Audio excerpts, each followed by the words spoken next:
What's going on, CFFW? It is Tuesday, and today's workout is going to be one that's, again, kind of about work capacity, like I mentioned yesterday. This one uses a barbell, and it's a fairly lightweight, but higher repetitions. So, again, don't underestimate this one. This is one where it'd be really easy to start off way too fast and completely fall apart later in the workout.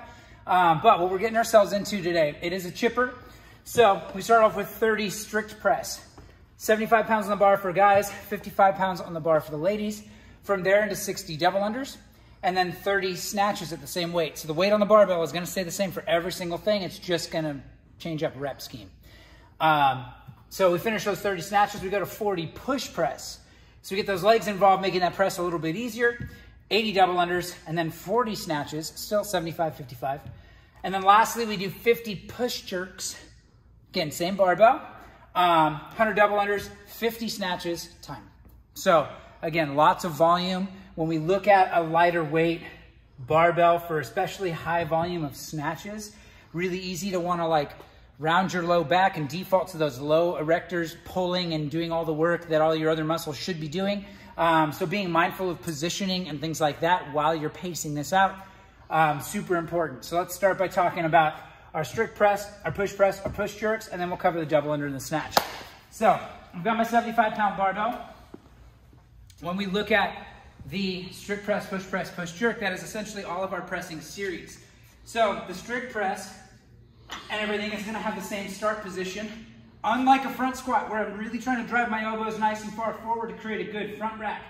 That's not necessarily what's needed on a strict press. I wanna shift those elbows down, stacking my forearms and making it to where I can get more muscular recruitment when I'm doing this strict press. Now, from here, I'm still nice and tall, but I'm gonna press up and send my head through. So strict press, meaning it's just my arms, no legs are involved. So from there, I can come back and use that stretch reflex. Instead of pausing in between, make sure you come down, hit the top of your chest, and then go right into your next movement. It's gonna make that subsequent rep a whole lot easier. Make sure we're sending that head back through the arms at the top. We're not pressing and doing this and thinking I just did a strict press. That's not how that goes. So the push press, I gotta get my legs involved. So I gotta dip and drive, and then I don't get to rebend my knees. So I can use my legs to get some momentum, and then the push jerk is gonna be a dip and drive, and then I get a rebend to get back under the bar and stand up nice and tall. So when we're looking at those three movements, again, under duress and when we're trying to move quickly and we're tired, harder to remember those little details.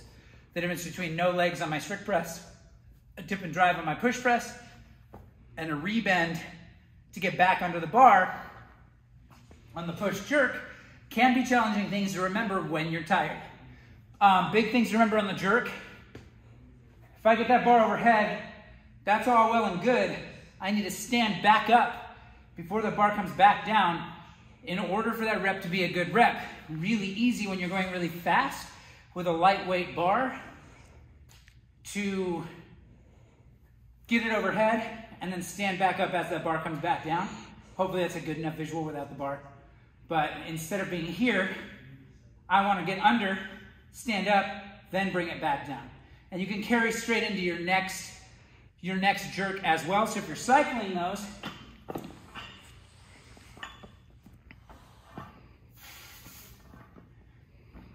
notice I'm standing up before that bar comes down. I'll show you what it looks like wrong.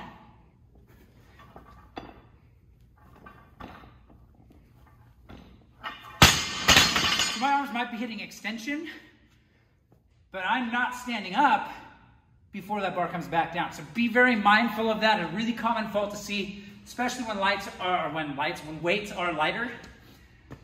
From there, we go from the press into our double unders. Now I've talked about double unders time and time again, but big pointers, keep those elbows tucked in, keep your arms bent. So elbows are nice and close to the body. Arms are bent, that encourages shoulders to relax a bit more. Also encourages wrist rotation, as opposed to rotating at the shoulder or the elbow or wherever it is that you naturally might default to creating that rotation to get your double under. From there, focus on rebounding off your toes. staying nice and tall in your jump, and trying to get more hang time. If you're one of those athletes that you've been flirting with double unders for a while, some days you can get a few, and then on some days you can't get any. Focus on your jump mechanics. If you're piking your feet or donkey kicking or doing other things that waste energy and also don't give you as much hang time as actually legitimately just jumping higher, then you're probably going to run into a lot of times where you're very inconsistent with your double unders. So focusing on the mechanics, getting those down, then when it clicks, you don't have to go back and relearn things. So it makes the process a whole lot easier. But from there, just focusing on relaxing, allowing that rotation to come from the wrist, and rebounding nice and tall off the toes. Should be good for your double unders. If you are doing single unders, there's a lot of up in this. It's going to be a 1-to-1 ratio today.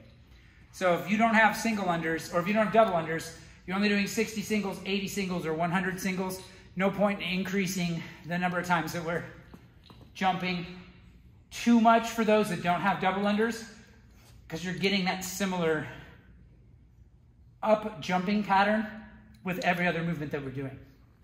So in order to save those calves and not overwork things, we're keeping it, again, 1-to-1 ratio for single unders today. And then lastly with the snatch. Now, it isn't designated as squat snatch or power snatch or anything else like that.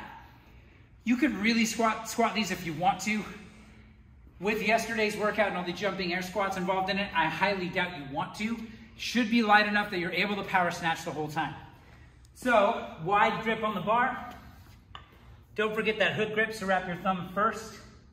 Fingers over, especially on a workout like this where we've got a lot of repetitions. Saving your grip is going to be really important. And the thing is your press, your double under, those will also tax your grip as well. So this is going to be a very grippy workout. Probably going to be the thing that slows people down the most. It's not the weight, it's not the movements, probably just the overall muscle fatigue in the forearms is really going to be, I haven't done this workout yet, but when I do it today, it's going to be, I think that's going to be one of the biggest factors. So, again, wide grip. I want my feet about hip width distance. From there, my bar should be sitting right over about where my laces meet my toes. So right where my foot flexes, that's about where we want that bar sitting. So it's not right up against your shins, but it's not so far out that you're instantly put into a bad position when you start to pull off the ground. Now from here, I want you to just think about a big jump and a punch. So I'm gonna jump and then punch my arms up to get that bar all the way up overhead. If I'm cycling this, really focus on keeping your chest nice and tall. So as I come back down, chest is staying nice and tall. As I hit the ground and go into my next rep, I slowed that down so it's easier to see. It's really easy when you're doing lightweight on a snatch and cycling repetitions to come down, round your back, and pull from your lower rectors and really blow up that low back and put yourself in a compromised position. You'd be better off doing quick singles if that puts you in a better position than you would cycling things together. But this is, again, a lightweight. I would be looking at it, if I'm breaking it up into sets, I'd maybe go sets of 3 or 5 from the beginning and just try to find a rhythm there instead of trying to go all the way through all 30, all 40, and all 50. If you're in a place as an athlete where you want to try that, by all means go for it, but you're gonna know if that's something you're capable of or not. So either way, have a plan, because this is a lot of work, a lot of reps, but the biggest thing is just staying consistent, and that consistency will lead to a better time overall on this workout. So hopefully that covers everything. Yeah, we'll go with that. So with that, guys, again, going back to the board, for time, it is 30 strict press, so no legs involved, 60 double unders, 30 snatches, 40 push press, you get that dip and drive, but you don't get to rebend your knees, 80 double unders, 40 snatches, 50 push jerks, so you get to rebend, and then don't forget to stand all the way up before that bar comes back down, 100 double unders, 50 snatch, time. So that's what we're getting ourselves into. Expect this one to be a little bit longer time domain. And then knowing that tomorrow we've got a shorter workout coming. So with that, guys, have fun with this one. Don't underestimate the weight on the barbell just because it seems super light. It is a lot of volume. It is a lot of work.